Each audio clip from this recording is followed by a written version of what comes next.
Bonjour les toqués du Tic Tac. Bonjour les toqués du Tic Tac Vintage. C'est vrai, tu as raison. C'est une émission un peu particulière. Je vous présente Arthur, spécialiste des ventes aux enchères et en plus journaliste horloger. Donc le cumul des mandats parfait pour être notre spécialiste des ventes aux enchères de montres. Enfin, cela dit, aux enchères, de temps en temps, on dit de garde-temps, parce que parfois, il y a des très vieilles montres. Hein. Exactement. T'es d'accord, hein? Bon, évidemment, c'est pas Arthur et les mini-moy, mais là, c'est un peu Arthur le mini-moi. Car comme moi, il aime les montres, le vin, les bagnoles, tout ce qui est beau, pas forcément cher, parce que dans les ventes aux enchères... On peut trouver des petites pépites, faire des de bonnes petites affaires. pépites, Ouais. des bonnes affaires pas trop chères, à des prix raisonnables. Je suis presque tenté de dire qu'il aime les cigarettes, le whisky et les petites pépées. Pour ceux qui ont la ref, vous le mettez dans les commentaires.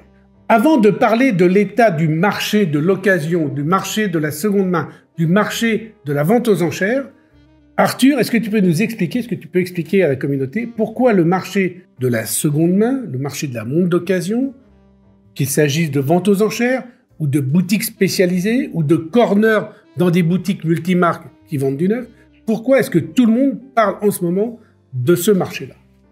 Je pense que tout le monde parle que de ça parce que c'est un moyen vraiment très intéressant de découvrir des montres qu'on ne trouve pas ailleurs, inaccessibles dans la majorité des boutiques. On peut redécouvrir ou découvrir des trésors, des pépites, on peut faire de très belles affaires. Des marques qui ont disparu aussi? Des marques qui ont disparu, on va en découvrir certaines ensemble.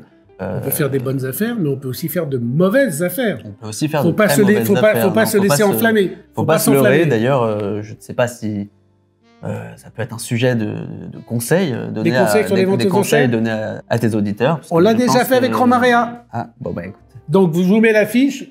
Là, les conseils pour acheter aux enchères qu'on avait fait avec Romarea. Donc, Arthur, là, qu'est-ce que tu as repéré de choses qui se sont passées récemment? Eh ben, j'ai repéré, par exemple, hier, il y avait une vente à Bordeaux. C'est l'étude Bordeaux Quinconce enchères. Ça fait 14 ventes dédiées à l'horlogerie qu'ils font. C'est une vente qui est faite avec deux experts qui s'appellent Alexandre Léger et Jean-Christophe Guillon, qui sont deux experts indépendants. Ils montent des très belles ventes de montres et ça prouve que tout ne se passe pas à Paris. En province, il y a aussi des très belles ventes d'horlogerie qui sont montées. On trouve des très beaux lots. Par exemple, hier...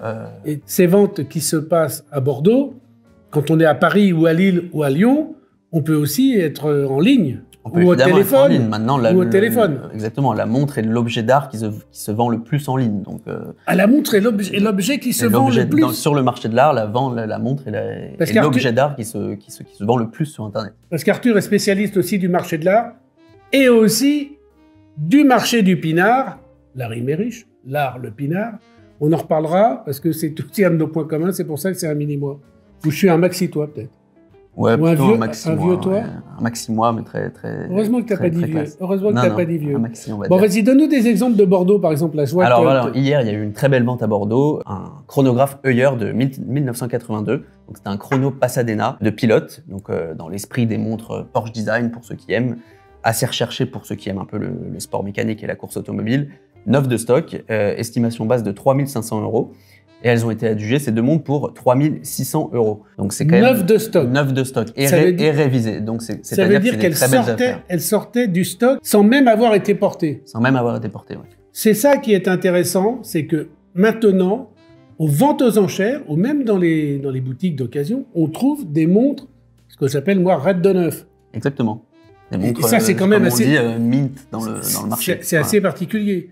Est-ce que c'est parce qu'il y a aussi des gens qui vont acheter ces montres-là et pour faire de la spéculation, les repassent vite aux enchères ou en vente seconde main? Je pense que, c'est sûr qu'il y a de la spéculation, on va en parler, mais sur ces modèles-là, je pense que c'est plus des modèles de collectionneurs, d'amateurs avisés qui les ont gardés dans leur collection. Et ceux qui achètent, je pense aussi que c'est des collectionneurs pour ces modèles-là encore, qui les achètent parce que c'est des vrais amateurs pointus. Des icônes, voilà. Mais ce ne sera pas un modèle qu'on va revendre pour se faire de l'argent. Un Heuer de 82 de Pasadena, c'est pas... c'est une montre de passionnés. C'est pas un chronographe Daytona de chez Rolex. D'accord. Voilà. Tu dis ça parce que j'en ai un au poignet, c'est ça? Exactement. Mais bon, voilà, on va en je l'avais caché pour le montrer tout à l'heure au bon moment opportun. Paf, il me cache mon effet. Non, mais ce qui est très intéressant sur cette vente de Bordeaux encore, c'est que le panier moyen, donc c'était hier, est à 3 570 €. C'est-à-dire que c'est quand même un panier moyen certes assez élevé pour la grande majorité des gens, c'est très cher. Le commun des mortels, mais pour les amateurs de montres, et ce qu'on voit de plus en plus aujourd'hui avec des ventes qui plusieurs centaines de millions, voire le million, ça reste des prix assez resserrés, abordables. On peut se faire plaisir. Quand on dit abordable pour 3 000 €, je mets toujours des parenthèses. Il est vrai que pour beaucoup, une montre qui vaut 500 €, c'est déjà un sacrifice. Mais on peut avoir des montres pas trop chères à 500, 600 € aussi dans des ventes et trouver des choses qui sont très intéressantes. Donc là, on n'est pas à 500 ou 600 €, mais il y avait une montre Montblanc, un exotourbillon minute chronographe avec pont d'or Gérard Perregaux. Gérard Perregaux, pont d'or, exotourbillon, voilà. C'est sûr que ça vaut pas 500 €. Voilà, donc c'était le Grand Prix du tourbillon au GPAG de 2016. Elle est apparue dans la vente de Bordeaux hier. Elle a été adjugée 25 000 €, donc c'est près de 15 000 € de moins qu'en neuf. Donc c'est pas si cher. C'est très cher, mais c'est pas cher comparé à l'objet. C'est pas cher comparé à l'objet. Et encore une fois, on est à Bordeaux, on est dans une vente qui n'est pas dans une grande maison de vente. Et il y a quand même des pièces de haute horlogerie avec de grandes complications qui arrivent sous le marteau. Ce qui veut dire que de temps en temps, allez voir les ventes de province ou les petites ventes de province, voire même les ventes multi-objets en province. Vous allez avoir un commissaire-priseur qui va faire du meuble, de la verrerie, de la vaisselle, du bijou, et qui aura 2-3 montres. Et ces montres-là peuvent passer sous le radar. Exactement. Et quelquefois, il y a des pépites et ça vaut vraiment le coup. C'est un peu comme les autos, on peut appeler ça des sorties de grange. C'est un peu des ventes dans un grenier. On ouvre un tiroir, on trouve sur la montre de papy, de mamie, on ne sait pas trop combien ça vaut, mais parfois ça peut être de très belles surprises. Il m'est arrivé de recevoir en message privé sur mon compte Instagram, je vous le mets là, des questions. On me sort une montre, notamment une Cartier très récemment, qui était une pure merveille, et un grand-père venait de décéder, et c'était quelqu'un qui me disait « Voilà, c'était la montre de mon grand-père, est-ce que ça vaut quelque chose ?» Et là, je lui ai dit « Alors, non seulement ça vaut quelque chose, mais garde-la bien sous le coude, parce que là, c'est une petite merveille que tu as. » Donc, il arrive que l'on ait, comme ça, des bonnes surprises. Exactement. Maintenant, moi, ce qui m'intéresse, c'est cette notion de la montre d'occasion et de la seconde main, qui, on peut dire, vraiment à voler en éclats. L'exemple parfait, c'est Rolex, Audemars Piguet, Patek Philippe, où on a, comme on disait tout à l'heure, des montres neuves qui arrivent chez les spécialistes ou dans les ventes aux enchères. Et là, on est purement dans la spéculation. Et on avait décidé, toi et moi, de dire les spéculateurs, on ne vous aime pas. Voilà. Parce que vous asséchez le marché et vous empêchez des gens qui aiment les montres d'accéder à des montres en faisant monter artificiellement la cote. Alors Arthur, quel est l'état du marché ? Déjà, sur cette notion de montre de seconde main et d'occasion, on s'accorde à dire, en tout cas les spécialistes et les experts sur ce secteur, on dit qu'une pièce de collection, c'est une montre qui a une vingtaine d'années au compteur. Sauf qu'en fait, aujourd'hui, on se rend compte qu'il y a beaucoup de montres neuves qui apparaissent dans les ventes aux enchères. Il y a eu un exemple très récent, encore hier, chez Sotheby's, les enchères couraient jusqu'à aujourd'hui en ligne. Il y a une Rolex, la fameuse Rolex Tiffany Blue. C'est un 36 mm qui était en vente. Les enchères se sont arrêtées il y a quelques minutes, là, autour de 15 000 €. Ce qui reste raisonnable, mais juste ça montre que... Raisonnable, mais un peu plus cher quand même que le prix du neuf. Que le prix du neuf, exactement. Il faut savoir que sur ce modèle-là, je crois que c'est la 42 mm qui est très recherchée. Parce qu'ils l'ont arrêté. Ils l'ont arrêté, exactement. Donc ça, c'est vraiment quelque chose qu'il faut savoir. Ça veut dire que 20 ans au compteur, tu disais, ouais. Mais aujourd'hui aussi, les marques jouent le jeu de la collection et elles sortent des pièces limitées ou des pièces spéciales boutique, hein, quand même. Ça, ouais. Et donc, évidemment... Et ça pousse l'envie des acheteurs à pouvoir faire une plus-value sur ce genre de modèle. Ça veut dire que la pièce est déjà de collection quand elle arrive en vitrine. Elle est déjà de collection quand elle sort de collectionnable. La boutique, en fait. Enfin, intéressante à mettre dans une collection. Exactement. Hein, donc, il y a aussi les marques qui jouent un peu ce jeu-là. Donc, ça, c'est un truc qui est intéressant. D'ailleurs, c'est incroyable de voir qu'aujourd'hui, même Rolex, qui pendant des années a interdit à ses détaillants de vendre des montres d'occasion sur le même lieu que la montre neuve, et qui aujourd'hui sort un concept de pre-owned certified, garantie Rolex, révisé Rolex, avec des montres de collection qui n'ont pas forcément plus de 20 ans, qui sont vendues dans les boutiques Rolex. Je crois que la seule obligation, c'est qu'il n'y ait pas de montres de la collection actuelle. Elles ont au moins 3 ans. Ouais, donc 3 ans, 20 ans, c'est plus pareil. Non, mais donc, ça, c'est sûr. Le marché est chamboulé. Le marché est chamboulé, et ça, l'exemple que tu cites, les marques surfent sur cet Eldorado. Il n'y a pas que Rolex, mais c'est aussi très bon pour un marché qui est en pleine explosion. On a parlé de la spéculation, c'est quand même un moyen de contrôler un peu ce marché. Rolex est la marque la plus copiée dans le monde, et là ils ont un vrai moyen de contrôler ce marché et d'être totalement maître en fait des montres qui sortent de leur manufacture. Parce qu'on sera sûr d'acheter une vraie Rolex quand on l'achètera dans une boutique Rolex même si c'est une montre qui a 30 ou 40 ou 50 ans. Exactement. Mais je crois que Richard Mille a également monté des points de vente spécifiques pour les montres de seconde main. Ouais, pour pouvoir maîtriser son marché de la seconde main. C'est vous dire à quel point le marché de la seconde main est très intéressant. D'ailleurs, je pense à un truc. C'est tellement intéressant ce marché de la seconde main, je te propose qu'on fasse un rendez-vous mensuel. Bah écoute, il y a suffisamment d'actualité, je pense, pour qu'on se... Donc on fera un rendez-vous mensuel avec Arthur, qu'on passera pas forcément le lundi, mais... Et puis si vous adhérez, on en fera 2 par mois. T'es prêt? T'es chaud? Ah, je suis très chaud. T'es chaud bouillant? Je suis chaud bouillant. Alors, s'il est chaud bouillant, chaud patate, on disait avant l'époque. Mais bon, voilà. Donc, si ça vous plaît, ces conversations autour de la vente et de l'achat de montres d'occasion, de montres de seconde main aux enchères ou n'importe où, on va en reparler parce que c'est vraiment un phénomène actuel. Qu'est-ce qu'on peut dire sur l'état du marché aujourd'hui? L'état du marché, déjà, la montre, c'est une valeur sûre, c'est un attribut social, c'est vraiment... Ça transcende les générations, d'où en fait, on vend du rêve, et du patrimoine. Et du patrimoine, d'où cette explosion de monde qui arrive sur le marché. Les rapports sont assez unanimes. D'ici 2030, ça pourrait dépasser plus de 30 milliards d'euros. Voilà. Donc ça pourrait recouper celui du neuf. C'est d'ailleurs ce qu'un... Les courbes vont se croiser. Les courbes vont se croiser, c'est d'ailleurs ce qu'un consultant assez connu, Olivier Müller, a prédit pour l'avenir dans son rapport Lux Consult. Il y a eu un petit ralentissement fin 2022, mais c'est pas quelque chose de grave parce qu'en fait c'est une normalisation un peu des choses. Les 50 modèles les plus recherchés, on a vu les prix un peu infléchir, mais on voit sur la reprise de l'année, sur le début de l'année là, que le marché se tient, quoi. Ça marche mieux que les banques qui viennent de prendre moins 30 et moins 40. C'est sûr que je pense que c'est un meilleur investissement. Et il y a eu un tout dernier rapport qui s'appelle The Mercury Project qui vient de sortir. Ça rassemble en fait les ventes de 2022, donc sur les grosses maisons, donc Bonhams, Philips, Sotheby's, Christie's, Antiquorum. Sur 2022, si tu veux, il y a eu 700 millions d'euros de chiffre d'affaires de vente de montres de collection. Voilà. Donc, c'est plus 11% par rapport à 2021 et 80% par rapport à 2019. Donc, on ne peut pas dire que c'est un marché qui ralentit, je pense que c'est un marché qui progresse. D'accord. Donc ça, c'est extrêmement intéressant. Et est-ce que tu peux nous dire, dans les ventes récentes, passées que tu as vues, s'il y a des montres qui ont surcoté, sous-coté, des belles endormies ou des gros gadins, quoi, des montres qui se sont pris des gadins monstrueux? Écoute, j'ai découvert, je pense que ça peut intéresser les amateurs parce que moi j'ai découvert, c'était le 12 mars dernier à Saint-Cloud, l'étude Le Floch. Il y a une petite montre sur un catalogue que je vois, une petite montre en or. T'as le nom exact qui était estimée. Lis-le, n'hésite pas. Parce que le petit Arthur, parce qu'un peu on le bisute aujourd'hui, c'est sa première émission.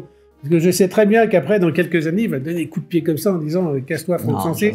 C'est Arthur avec un H qui va reprendre le truc. Pas à mon maxi, moi. Ah, merci, mon petit mini-moi. Donc, allez, vas-y, lis, n'hésite pas. Oui, du coup, précis, tu peux lire. Écoute, c'était une petite montre bracelet d'homme en or jaune, cadran doré avec affichage de l'or sautante, disque tournant pour les minutes et cadran auxiliaire pour les secondes, avec un mouvement mécanique. C'était la marque Niton Genève. Ah, je connais pas Niton. Moi, je ne connaissais pas Niton Genève, j'ai découvert ça. Donc, c'est un horloger qui a été créé en 1919 par 2 ouvriers ayant travaillé chez Vacheron Constantin.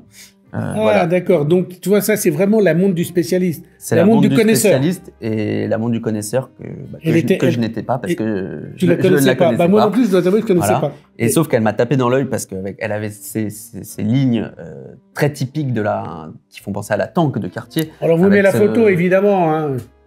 On vous met la photo. Donc, voilà, ce bracelet qui évoque la tank, inspiré des chenilles de véhicules militaires et surtout son estimation de 2 000 à 3 000 euros, qui a, comme quoi l'originalité, parfois ça paye, parce qu'elle a quand même fait 24 375 €. Elle a fait 10 fois son estimation basse. Exactement. Ça, c'est très rare quand même. Ça veut dire que c'est une montre qui n'est pas passée sous les radars et qu'il y avait des vrais connaisseurs, des vrais spécialistes qui ont regardé ça. Hein. Et surtout, ça amène à regarder dans les semaines, dans les mois qui arrivent, s'il y a d'autres Niton. Si vous avez une Niton dans votre garage ou dans votre grenier, qui vont passer aux enchères, regardez parce que ça. C'est le genre de trouvaille qui peut faire la différence sur les ventes futures. Ah ouais. Donc ça, c'est vraiment intéressant. Hein. Ça, c'est vraiment intéressant. À l'inverse, là, c'était le 14 février, toujours à Drouot, chez Olivier d'Outrebente. Une vente très sympathique aussi, où il y avait une très très belle Patek Philippe Heure universelle World Time Moon. Alors Patek, c'est une des stars des ventes aux enchères, il faut quand même le savoir. Patek, Audemars, Richard Mille, Cartier. Aujourd'hui, on a le quatuor de tête. Hein. Ouais. C'est vraiment là que ça se passe. Alors, Richard Mille, c'est un peu différent parce que il y en a pas tout le temps. Donc Richard Mille, dès qu'il y en a une, voilà. Et de toute façon, dans Rolex, Audemars et Patek, c'est vraiment le trio de tête. C'est en fait Cartier remonte vachement. Hein. Ouais. Cartier, oui, ça remonte vachement pour les montres Art déco, les montres de forme, les montres pour dames aussi. Mais c'est vrai qu'il y a trois. Le marché se divise un peu en trois. Il y a les stars, il y a les stars parmi les marques et les marques stars.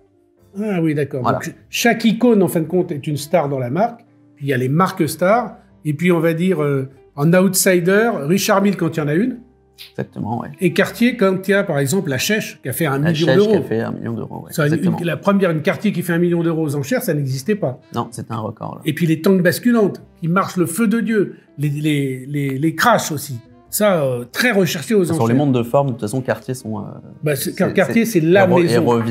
Cartier revient sous les enchères, sous le feu des enchères très très fort. Ouais, et puis Cartier, c'est le spécialiste de la montre de forme. Ouais, exactement. Faut le dire.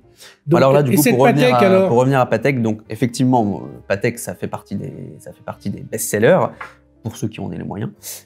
Donc cette montre-là, c'était la montre qui a été faite en 2014 pour le 175e anniversaire de la marque. Beau pédigré. Voilà, donc beau pédigré, c'était une montre qui présentait en or et diamant, gravé, cadran argenté avec face de lune rotative centrale. C'était une édition limitée à 450 exemplaires. Donc une montre qui avait tout pour elle. Normalement, elle doit crever le plafond. Voilà, elle devait crever le plafond. Elle était estimée 120 000 €. Elle a fait 70 000 €. Donc ce n'est pas tellement sous sa cote la plus basse, sous son estimation basse. Donc, et elle est partie ou elle a été retirée ? Elle est partie. Il n'y avait pas le prix de réserve. Voilà, on explique ce que c'est le prix de réserve ? Le prix de réserve, c'est un prix minimum d'adjudication. Le prix minimum demandé par le propriétaire. Demandé par le propriétaire. Exactement. C'est-à-dire si vous avez une montre que vous voulez vendre aux enchères et que vous dites, bah voilà, moi cette montre, je veux à minima qu'elle me rapporte 10 000 €, vous mettez un prix de réserve de 10 000 €. Ce qui veut dire que si ça monte pas jusqu'à 10 000 €, eh ben, elle sera retirée de l'enchère, non vendue. Voilà. Comme quoi, voilà, cette heure universelle. Pourtant, les heures universelles, en plus, ça cote très fort aux enchères. Oui. Celle-là, elle a pas décroché la lune, quoi. Bah, c'est comme les World Time de chez Lange, etc. C'est juste sublime. Et ben Lange, justement, même vente chez Olivier d'Outremonde. C'est une marque que tu aimes bien. Ouais, c'est une de mes marques préférées. Une Lange One Time Zone. Voilà, donc une. Celle-là, je l'adore. Voilà, donc c'est une pièce. Il y a des poussoirs pour faire tourner les villes. Il y a 2 indicateurs jour-nuit dans chaque cadran, un grand cadran de l'heure locale et un cadran de l'heure de référence, une réserve de marge. Elle a tout pour elle. Celle-là, elle était de 2005-2006. Donc, c'est une pièce à la base des années 90, même de 99, parce que la marque a été relancée dans ces années-là. Après la réunification de l'Allemagne, il y a eu Walter Lange et Günther Blümlein qui ont un peu redonné un nouveau, T'es pointu, toi, hein. un nouveau souffle à la marque. Elle était en platine. Donc, là, c'est une platine. Là, c'est une platine avec double fuseau horaire. Estimation 30-50 000 €. 30-50 000 €, pas si cher. Elle a fait 37 800 €. Donc 37 000 €. 37 800 €, ouais. Écoute, de mémoire neuve, à cette époque-là, en or, elle valait plus cher. Oui, elle valait en 2012 46 400 €. En or. En or. Donc elle est en platine 37 000. Alors là, on est sur l'exemple type de la super bonne affaire. Bon, super bonne affaire, il faut quand même avoir les 36 000 €. Il faut avoir les 37 000 balles pour l'acheter. Mais si vous avez gagné un au loto ou si votre grand-mère vous a fait un méga cadeau de Noël, ça, c'est des montres, il ne faut pas les laisser passer. Bravo à celui qui l'a acheté. S'il est abonné à la chaîne, je compte sur toi pour nous mettre un petit commentaire. Hein. Là, c'est ça, vraiment, bravo. Bon, top vente, ça. Top vente, ça c'est un top lot. T'as un autre exemple? J'ai un autre exemple, c'était le 16 mars dernier, c'était chez Philips, et là, on va parler d'une actualité. C'était une vente qui mettait à l'honneur les horlogers indépendants, et dans cette vente-là, il y avait un nom peut-être qui va vous parler, c'est Daniel Roth. Ah, Daniel Roth, pas si connu que ça. Pas si connu que ça. Mais alors, en pleine actualité. T'expliques pourquoi?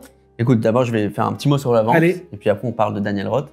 Daniel Roth, donc, c'était un quantième perpétuel, c'était la référence C117, donc c'est la référence de Daniel Roth, réalisée en 96 avec Philippe Dufour, toujours avec cette boîte Ellipso-Curvex, boîte très spécifique de chez Roth. De chez Roth, voilà, c'est ça qui l'a fait connaître. C'était une montre estimée entre 25 et 50 000 euros. Et elle a été étudiée à plus de 90 000 euros. Donc voilà, donc elle a quand même fait une belle culbute. Alors là, celle-là, elle a fait une belle culbute, mais on sait pourquoi. Mais on sait pourquoi. Pourquoi d'ailleurs? Parce que... Tu le dis, je le dis, à toi, moi? Tu peux commencer si tu veux. En fait, Daniel Roth, qui était dans le giron de la maison Bulgari, puisqu'ils avaient les marques Roth et Genta, Roth est passé chez Louis Vuitton pour être redynamisé. Et donc, est repassé, on va dire, dans les mains de la Fabrique du Temps, qui est la manufacture Louis Vuitton, tenue par Tic et Tac. Tic et Tac. Tes amis, oui. Alors, tu connais pas les noms par cœur, toi. Michel Navas et Enrico Barbasini. Voilà, Michel et Enrico. Enrico, je te rappelle qu'on doit faire une partie de golf ensemble, hein. Maintenant que tu as tes nouveaux clubs et ton nouveau swing. Hein. Bon, enfin, voilà, Tic et Tac, on les surnomme, qui sont parmi les meilleurs maîtres horlogers du monde actuellement et qui sont surtout éminemment sympathiques. Et on tournera une émission, j'en dis pas plus, mais c'est dans le programme de l'année 2023. Donc voilà, c'est Daniel Roth, hein, franchement, sublimissime. Sublime et un peu culte, hein, parce que voilà, c'était un modèle vraiment qu'il a fait avec Philippe Dufour, donc l'association des deux en plus. Philippe Dufour, maître horloger de renom. Faut savoir que Daniel Roth, il a fait ses classes chez Breguet, hein, donc c'est pour ça, je pense que ces montres sont empreintes de grand classicisme. Et en même temps, il s'est vraiment distingué par cette forme de boîte très spécifique et par toutes les complications qu'il a mis dedans. D'accord. Et d'ailleurs, je crois que Michel et Enrico se sont rencontrés soit chez Roth, soit chez Genta.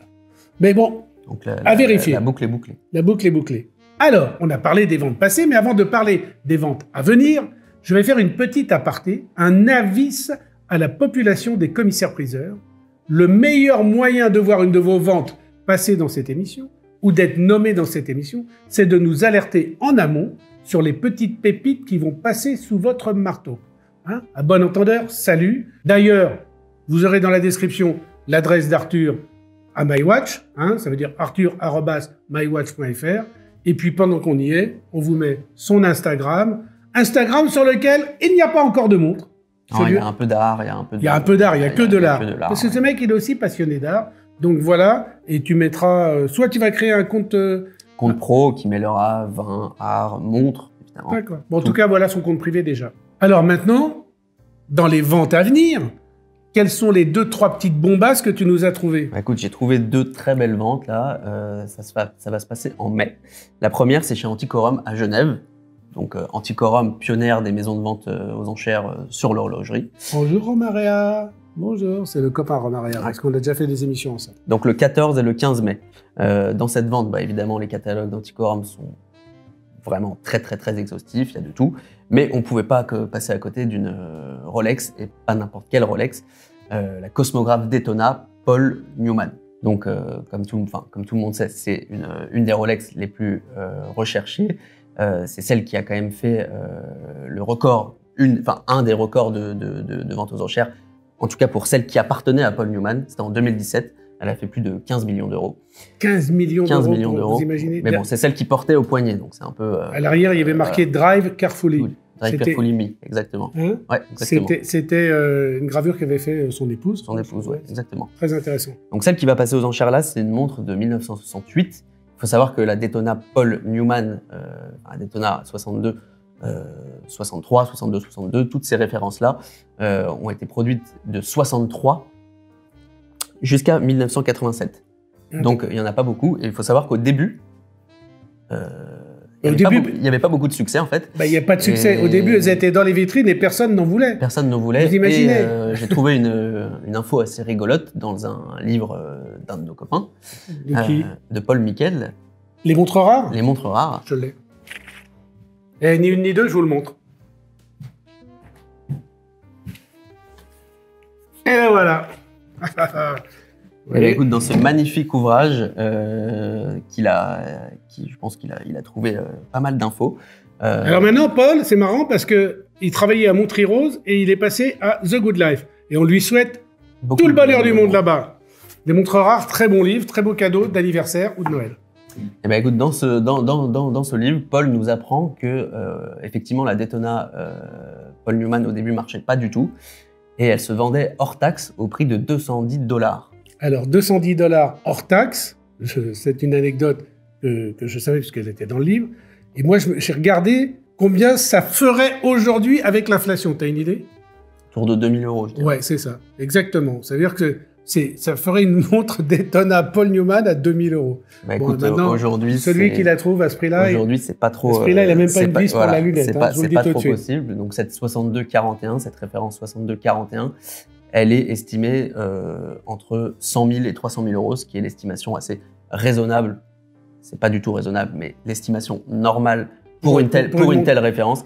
Je pense qu'elle devrait assurément ça va être intéressant de voir. Crever l'estimation basse et on suivra la vente quand elle se déroulera. Mais je pense que ça devrait dépasser les 300 000 €. Ça va être intéressant puisque tout le monde dit que le marché se tasse. Bah, sur des pièces exceptionnelles, ça va être marrant et intéressant de voir ce qui va se passer. Hein. C'est une montre en plus mécanique. Hein. C'est une montre mécanique et c'est une montre mythique. Rien à voir avec celle que je porte au poignet qui a le calibre Zénith El Primero, hein, Daytona Cosmographe, qui est une automatique. Ça aussi, qui cote beaucoup. Bon, beaucoup moins. Performance sportive, c'est tout l'esprit Rolex. Le mythe Rolex, le mythe Daytona, voilà, tout est là. Et surtout, oui, montre mythique Paul Newman parce que c'est une montre en fait qui a aussi, c'est de là d'où vient le terme un peu panda. Tu sais, c'est la première panda déjà. C'est panda. Bah, ça vient de ces années 60 là et cette montre là, la Newman, elle caractérise cet esprit panda avec ses cadrans blancs ou ses cadrans noirs, avec les sous-compteurs qui contrastent, qui sont blancs ou noirs, ça dépend. Et aujourd'hui, les horlogers, ils sont très friands de ces pandas, à l'image de nos amis de chez Tissot qui viennent de sortir une nouvelle PRX Panda qui est vraiment canon et beaucoup plus abordable que la Rolex. Ah oui, alors là, si vous voulez un chrono Panda à un prix abordable, vous allez chez Tissot. En ce moment, il y en a un qui est canonissime. Il existe en deux, soit avec le cadran noir, soit le cadran bleu. Vraiment, bombe atomique. Et j'en profite pour mettre l'affiche sur les montres Panda. Comme ça, vous apprendrez ce que c'est qu'un panda inversé, et même un panda couché. Vous savez ce que c'est qu'un panda couché? Celui-là, je la connais pas. Ah, tu la connais pas? Non. Eh ben, c'est comme chez IWC, par exemple, c'est quand les deux compteurs sont l'un au-dessus de l'autre. Okay. Donc, ça fait comme si le panda était couché. D'accord, mais ça s'appelle vraiment panda couché. Ah ouais, c'est comme ça que ça s'appelle. Écoute, ok. Je suis bien content quand même que le daron, il lui apprenne un truc au petit jeune. Là. Tiens, ça me sauve ma journée, ça. Donc, dans la même vente, on a une autre pièce sympa, c'est une Jaeger-LeCoultre Deepsea, référence E857. Deepsea? Deepsea. Habituellement, Deepsea, plutôt Rolex. Deepsea, plutôt Rolex, Deepsea Challenge. Ils nous ont encore montré une superbe Deepsea il n'y a pas longtemps, mais bon, on parle pas de Rolex là. On parle de la Jaeger-LeCoultre, donc produite entre 59 et 62, à peu près 1000 exemplaires, dont 200 pour le marché européen. Celle-là, celle qui est mise en vente, elle fait partie de ces 200 qui étaient faites pour le marché européen. C'est la montre qui est la première montre de plongée Jaeger et la première montre à alarme mécanique. Donc ça permettait aux plongeurs d'être alertés quand il fallait. Il y avait une alarme mécanique dedans. Il y avait une alarme mécanique dedans. Comme dans la cricket de Vulcain. Exactement. C'est ça qui fait toute l'originalité et l'utilité de cette montre qui est attendue entre 20 000 et 30 000 € quand même. Celle-là, c'est pareil, ça va être intéressant parce qu'elle est rare, on la connaît peu, c'est une Jaeger-LeCoultre, donc quand même une grande manufacture. Ça va être intéressant de voir, ce qu'elle fait. Et moi, j'en ai jamais vu passer ça va être intéressant de voir ce qu'elle fait. Ça va être sympa. Et enfin, troisième vente qui arrive, là on est chez nos amis de Christie's, ça va être à Genève aussi le 12 mai. Ça va être une vente qui va être centrée sur l'art horloger de FP Journe. Voilà. FP François Paul, hein. je traduis. François-Paul Journe. Un des plus géniaux maîtres horlogers indépendants et contemporains, quoi. Ouais. Hein, franchement, François-Paul, chapeau bas. J'ai encore parlé très récemment de la résonance avec quelqu'un qui te collectionne, qui s'appelle Lorenz Baumer. Lorenz Baumer, tiens, je te donne un scoop.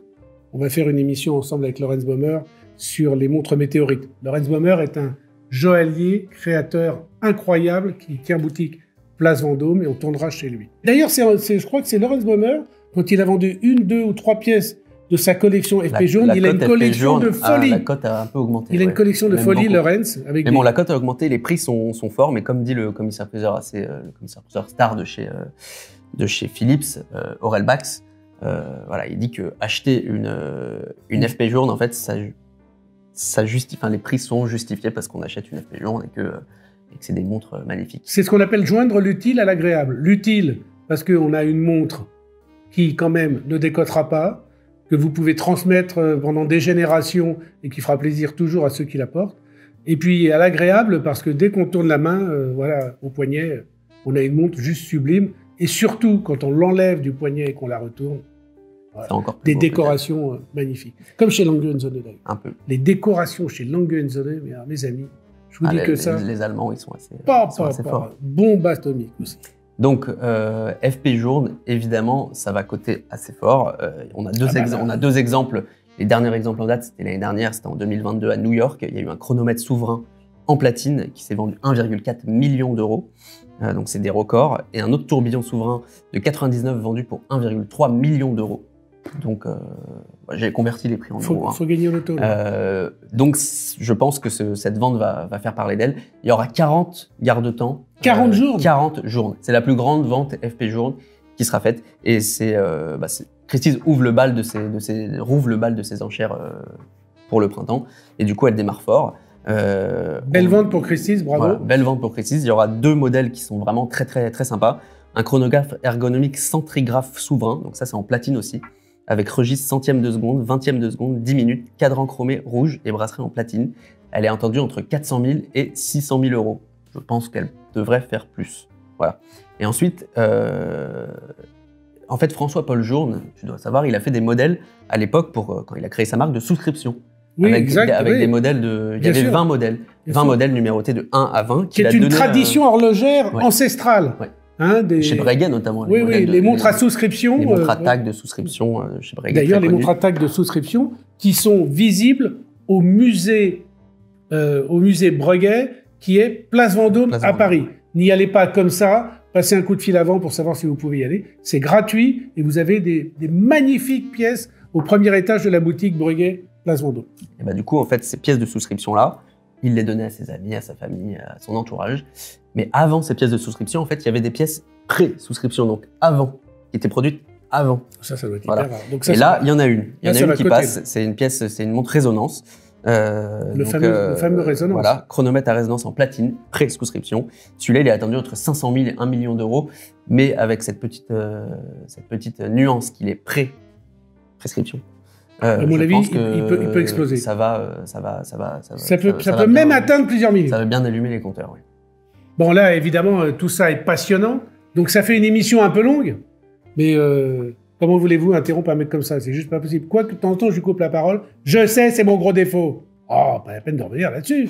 Et comme dans toutes mes émissions, il y a une cerise sur le plateau, j'ai demandé à Arthur de nous préparer, évidemment, une petite cerise, un melon. Là, ce sera un melon. Là. Un melon sur le plateau. Alors aujourd'hui, on a un melon sur le plateau. Alors ça va être quoi, nos petites cerises sur le plateau pendant les émissions? Ça va être soit un accessoire, incroyable, horloger, même un dessin. Imaginez un dessin de Genta, par exemple, sur la Royal Oak, ou alors un astrolabe, ou enfin des trucs incroyables. Des trucs un peu qui sortent de l'ordinaire. Des trucs qui sortent de l'ordinaire, qui sont horlogers et qu'on voit jamais ou dont on ne parle jamais. Alors, tu nous as trouvé quoi cette fois-ci? Alors là, je vous ai trouvé une vraie découverte. Moi, j'ai découvert ça, l'info est sortie ultra récemment. Donc, c'était parfait pour l'émission. C'est la maison Philips. Il n'y a pas de date de vente encore parce qu'ils ne savent pas quand ils vont le faire parce que je pense qu'ils veulent faire une tournée mondiale. Ça, c'est un bon teaser. Voilà. Ils veulent faire une tournée mondiale pour montrer cette pièce. Donc, ils vont dévoiler une Patek Philippe encore. Donc, c'est une Patek Philippe en platine, référence 96 quantième lune. Donc, en soi, c'est une Calatrava. Hein. Donc, c'est un modèle surtout qui a appartenu au dernier empereur chinois de la dynastie Qing. Je vais essayer de bien prononcer son nom. Il s'appelle Eizin Jiro Puyi ou Xuantong. C'était son nom de règne. Tu l'as mal prononcé. Tu peux le refaire, s'il te plaît? Eizin Jiro Puyi. Non, après. Xuantong. Voilà. Donc j'ai aucune idée de savoir s'il l'a bien prononcé, mais je pouvais pas ne pas lui faire un petit bisutage de fin d'émission. Voilà. Hein, donc c'est Xuantong, son nom de règne. Donc c'est un souverain assez connu parce qu'en fait il a vécu une vie assez compliquée en Chine. Il est monté sur le trône à l'âge de 2 ou 3 ans et il en a été destitué juste après. Et en 1945, en fait, il a été capturé par l'armée soviétique. Et il s'est lié d'amitié avec son interprète qui s'appelait Permyakov. Voilà. Comment? Permyakov. 2 fois. Voilà, donc c'était son interprète russe. On ne sait pas comment Xuantong a récupéré cette Richard Mille, mais en tout cas, c'est une Richard Mille.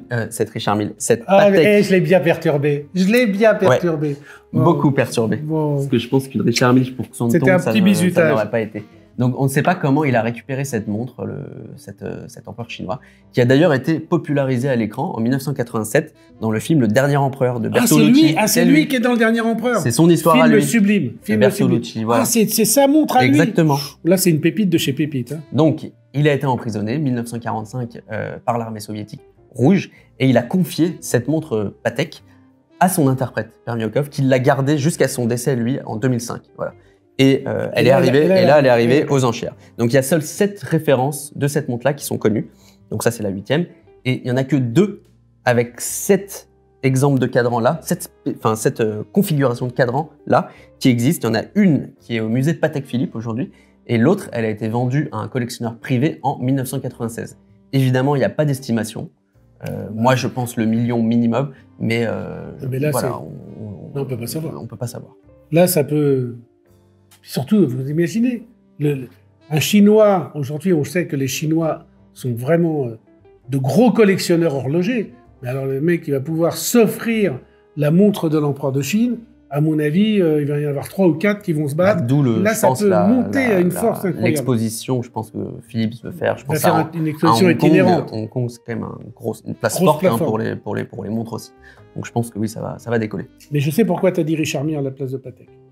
Ah oui? Parce que Richard Mille, il a fait des montres avec des dragons qui étaient un peu chinois. J'ai même pas pensé à ça, j'ai juste pensé à Richard. Non, je pense qu'inconsciemment, tu aimes Richard. Oui, j'aime Richard. Oui. Voilà. Ricardo. J'ai pas les moyens, mais... Voilà, l'homme de l'année, Ricardo, vous avez vu, hein, quand même. Personnalité de l'année 2022 à l'élection de la montre de l'année. Je vous mets l'affiche. Allez voir Richard Mille. Si vous voulez le voir en vrai, dans une émission avec moi, on est tous les deux. Donc voilà, je pense qu'il faut s'attendre à une grosse estimation, donc affaire à suivre. Alors, si cette émission vous a plu, évidemment, on va en faire d'autres. Dites-le nous, on est prêt. On est prêt. Hein? Si vous avez des sujets qui vous passionnent sur le vintage, on a quand même l'expert. Donc, vous pourrez aussi lui laisser, évidemment, des messages privés sur son compte Instagram. Et il y a une question qui me taraude. Ouais. La montre que tu portes au poignet, qui est une édition limitée à 100 exemplaires. Écoute, ça c'est une montre plus que de collection, je pense que c'est un Graal horloger. C'est une Herbelin Franck Sensé. J'aime bien, parce que c'était le gag de fin qu'on avait préparé. Bon, tu sais qu'elle donne l'heure exacte 2 fois par jour quand elle est arrêtée, ça là? Mais à l'heure exacte. Hein. L'heure exacte, ouais, comme toutes les montres. Voilà. Qu'est-ce qu'on dit à la fin d'une émission Franck Sensé? À tout à l'heure. À tout à l'heure.